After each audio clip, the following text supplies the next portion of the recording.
Elle hérite de 4,5 millions d'euros.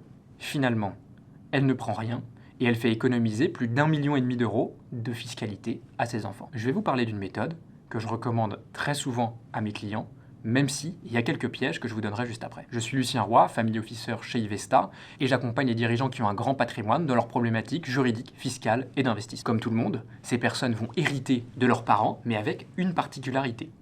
80% de nos clients sont des entrepreneurs qui ont donc créé toute leur fortune eux-mêmes.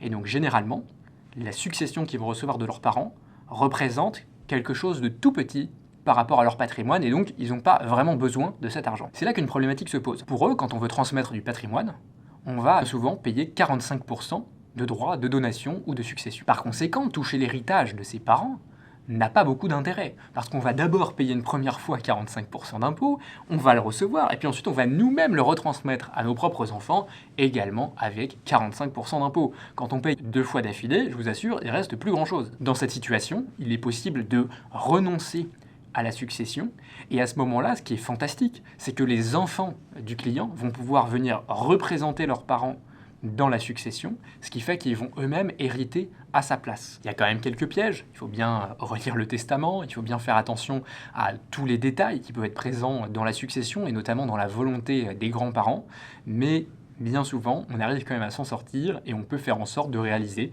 cette sorte de saut de génération qui va permettre aux enfants de toucher du patrimoine directement. Ça leur permettra peut-être d'acquérir leur première résidence principale, de s'installer dans la vie, et surtout, ça évitera de payer ces 2 fois 45%, ce qui est assez idiot parce qu'en réalité, ça fume quasiment tout l'héritage familial, et donc c'est quelque chose qu'on va chercher à éviter.